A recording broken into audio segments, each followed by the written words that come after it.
It's kind of funny you mentioned that, because the current system isn't fair to Alaskans because it doesn't protect us as well on the downside as it could. It's not fair to Alaskans to be sliding in production and doing nothing about it.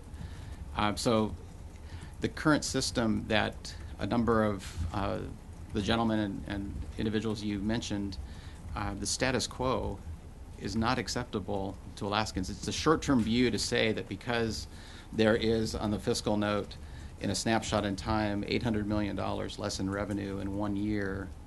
That's a short-term way of looking at oil production in our future. I'm always open to having that conversation. I think you all could envision a scenario very soon where oil goes to $90 a barrel.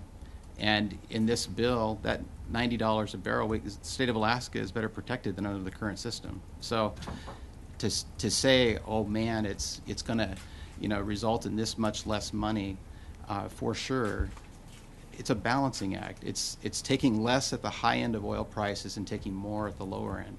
That's what's more fair and balanced about this approach than the current system.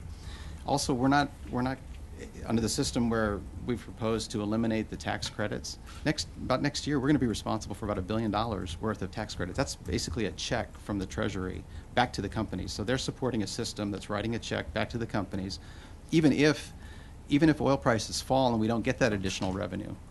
So, there's no way to plausibly argue that this reduction in revenue is absolutely the way it's going to be, because if it's 100% true that our fiscal note is 100% on target, meaning that we absolutely know what the price of oil is going to be for the next year or 2 years, which we know to a better degree than before, I say that's a small price to pay if we're actually having a future of new production and new revenue out into the future. I'm not in this for the short term for Alaskans. I'm in it for the long term, and I think Alaskans are too.